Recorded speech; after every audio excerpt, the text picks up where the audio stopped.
Hey there everyone, what's up? I'm back today with another impressions video, and today we're looking at another PS Vita game, Tales of Hearts R. And this is, of course, another Tales of game, and it was originally on the Nintendo DS, and they completely remade it for the PS Vita.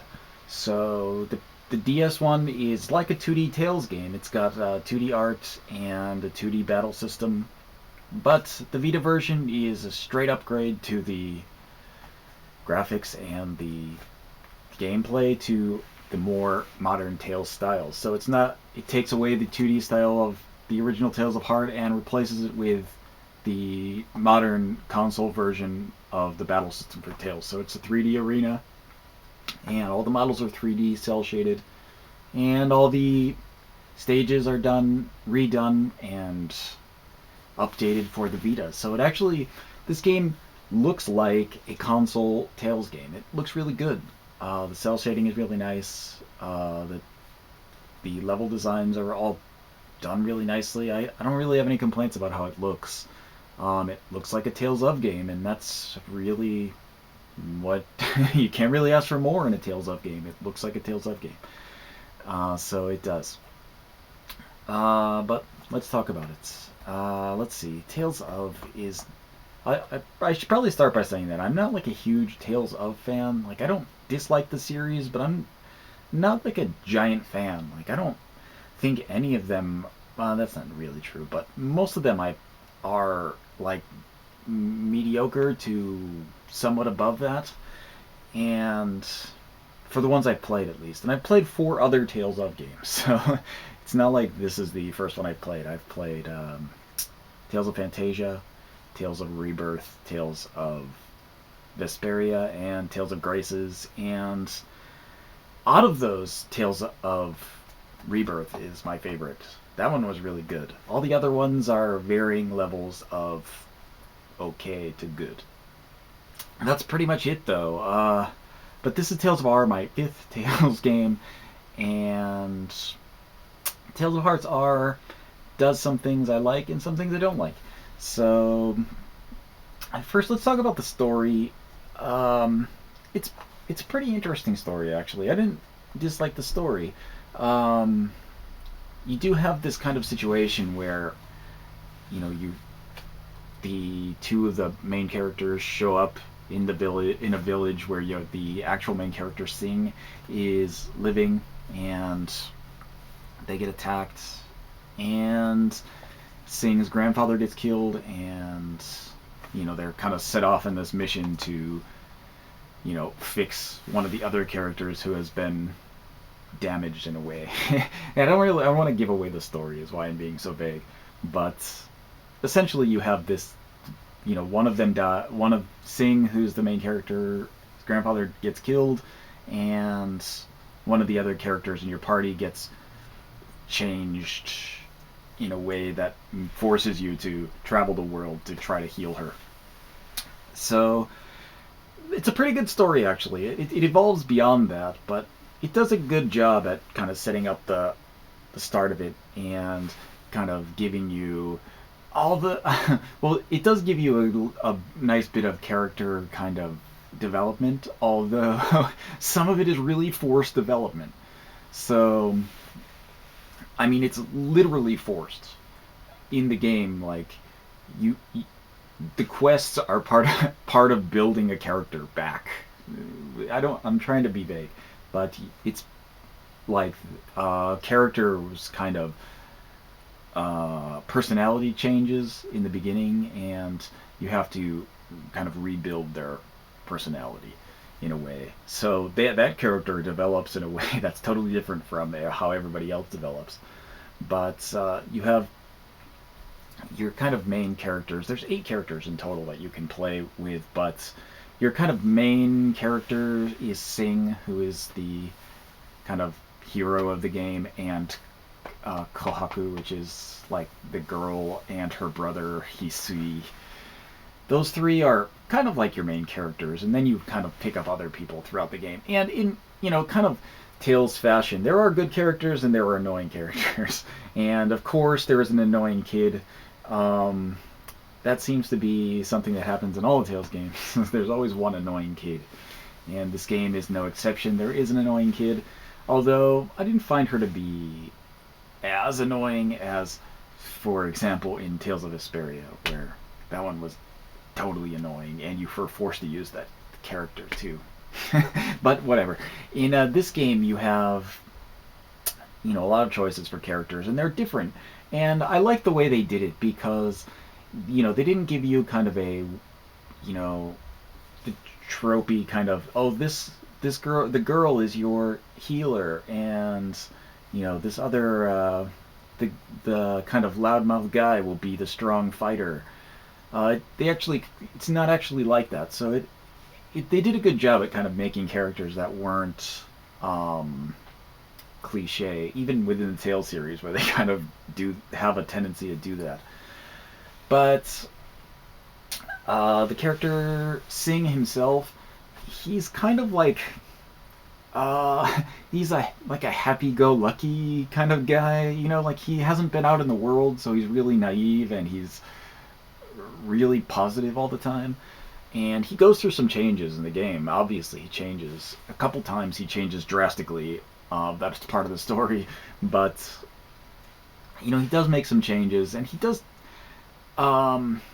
make some pretty interesting story elements to him.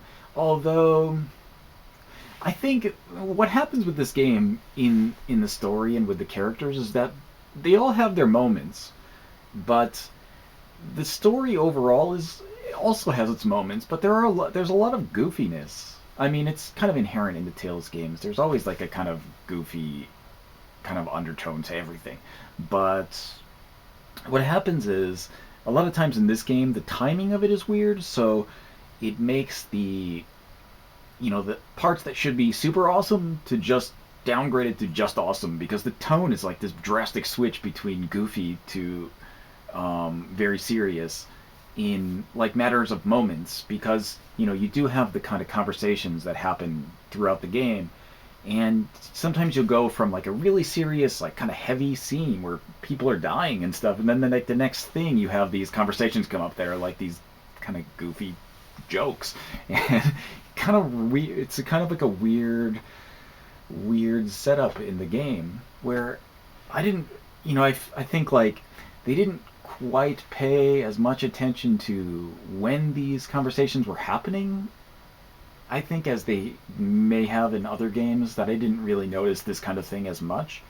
But in this case, I noticed it quite a bit, where like sometimes like you have some very serious things happening, and then all of a sudden like they're joking about food, and it's fun. I mean, don't get me wrong, it's not horrible, but it does kind of ruin the way the game is flowing.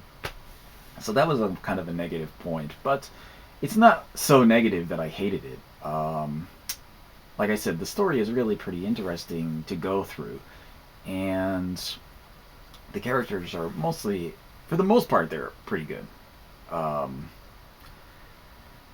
Yeah, there are a lot of extra characters too, beyond the ones that you can use, that are also come along with you, and they also go through a bit of changes, and you kind of get a different aspects of each character. So you get to see like some characters change drastically, and some you get to see like a totally different side of at different parts of the story. So the characterization is pretty good in this game, and it makes sense though, because the Tales of Hearts is the main theme of the game is kind of about love and friendship, and friends, that kind of friendly love, I guess, they all have for each other.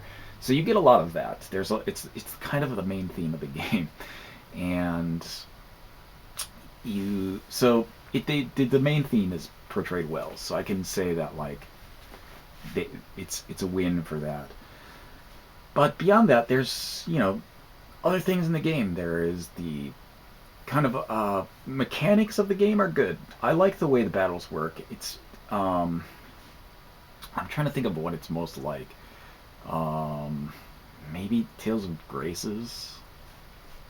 But you do have, your kind of TP and HP to worry about. But you also have like all your special moves, your arts, I guess. I don't know that they're called arts in this actually, but whatever. It's not important. But you can do a lot of kind of the battle system is neat because you have the kind of teleporting you can do. You can kind of knock enemies into this state where you can teleport around them and do a bunch of hits, and then you can kind of finish it with a finisher, which is pretty cool. I know you couldn't do that in Vesperia, so it's definitely different from that one.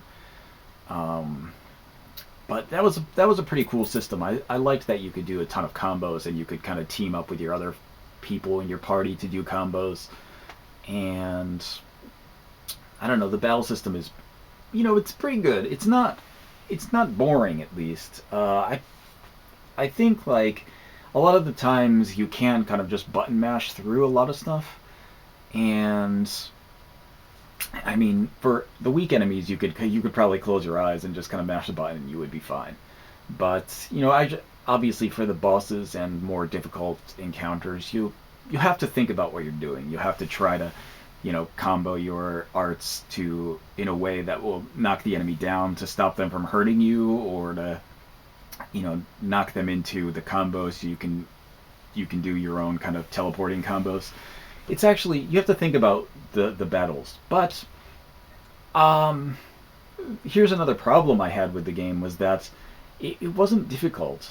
I played on the normal setting, so I didn't change the setting to the difficult setting because I had already played through half the game, and I thought like, well, it's not horrible, but it's not super easy either. So the normal setting was, I guess, normal, but I found it to be like less than kind of average difficult, so a little bit below average difficult, but not so easy, I guess. I don't know how to explain that, because I never died on any of the boss fights. Let's put it that way. I never died once.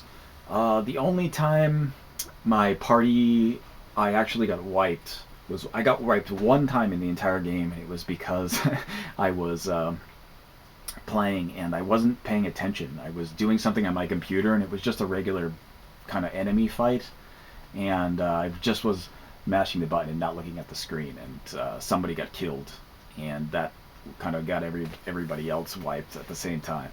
So that was the only time I died, and it was totally because I wasn't even looking at the screen while playing. Every other time when I was actually playing, it was not difficult enough to die.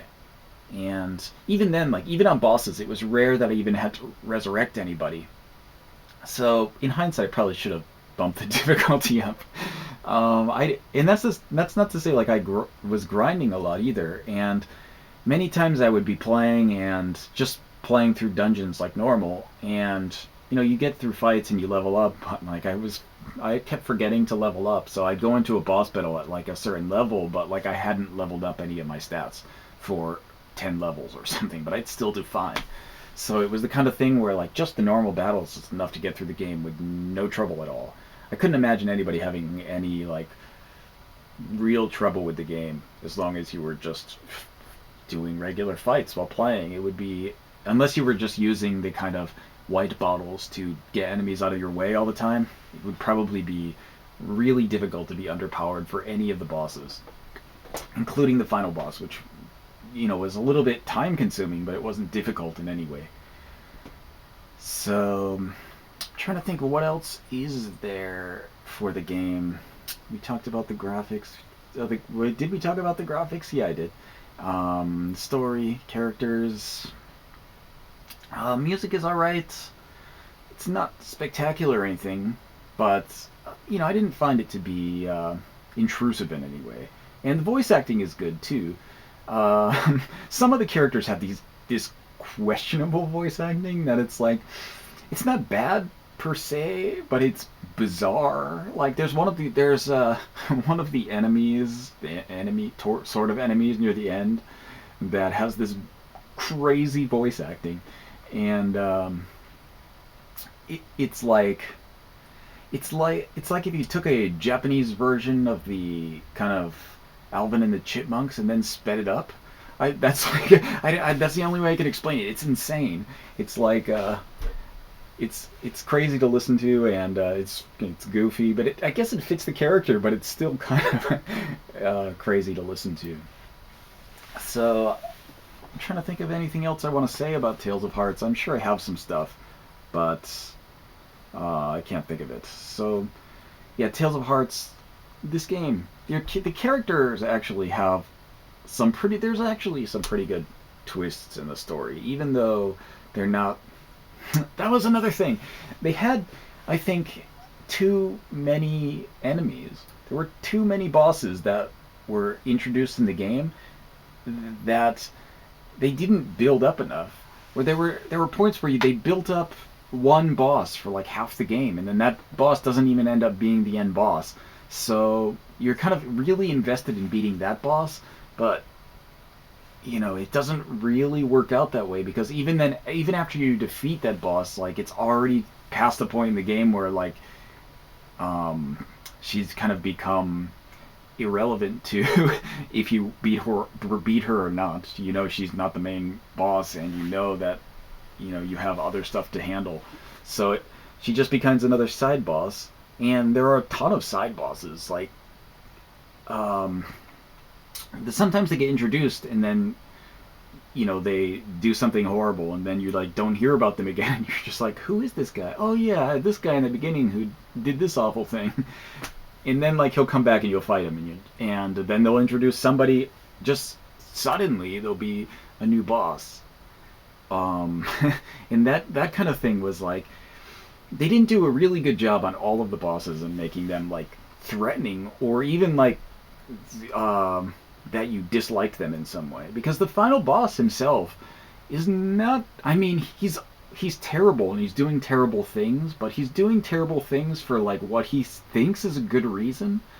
So it's hard to really hate him so much as like you want to stop him because like what he's doing is not the right way, but he's not doing it out of malice. He's doing it because he trying to do something good, and it's just the way he's doing it is bad. So it's the kind of thing where they didn't take the kind of character that was straight up the one that you really wanted to kill and keep it built up. So they kind of ruined that in terms of the enemies, and like by the end you don't really hate the end boss. You don't. I mean, you want to stop him, but you don't want to stop him because like he's evil and you want to beat him. You want to stop him because he's doing something bad, but his motive is good. So you can't, like I said, you can't really hate him, and that's one of the downsides I saw to the story. Beyond that, though, it was pretty good. So yeah, Tales of Hearts are, if you like Tales of games and you can read Japanese, it's totally worth playing. But again, if you can't read Japanese, it probably would be difficult for a lot of reasons. This was the most annoying part, I think. There's a map in the game, and it's terrible. You have a world map, and it's really small, and you can't make it bigger, and it's not labeled. So there were points where, like, in the end of the game, I had to go back to a village that I went to in the beginning of the game, and I recognized the name, but I couldn't for the life of me remember where it was. So even though I had since been able to like easily traverse the map, still couldn't get there because I really couldn't remember where the place was. And that could have been solved if like they just gave the option to put the names of the towns I had visited on the map, and that just didn't happen. So it was frustrating at points, and sometimes it's not entirely clear what you should be doing. So lots of times you'll have to check where you have to go through the conversations, and they'll tell you after a while in the conversations like what you should be doing. So for example, if you couldn't read the Japanese, you would have trouble sometimes figuring out what to do. As with, I guess, any RPG is like that, but especially this one, because like you couldn't even just like remember from a walkthrough to go to this town because you wouldn't be able to find the town on the map. So that kind of thing makes it more difficult than it has to be. I mean, even for Japanese speaker, I'd assume that it's more difficult than it has to be, just because you don't know where the towns are. But it would probably be near impossible if you couldn't speak or read Japanese to play this game. Unless you had a really good walkthrough, that might help you, but it would have to be a walkthrough with also a map that's labeled. So keep that in mind if you're thinking of importing Tales of Hearts or Tales of Hearts R. I believe the stories are the same. So yeah, that's about it. Tales of Hearts R on the Vita. Pretty good game. I don't know where I put it in my ranking of the Tales games I've played, but it's not the worst. It's not the best, though, either. So, somewhere in the middle there. But, it's pretty good. So, that's about it. I will see you guys next time.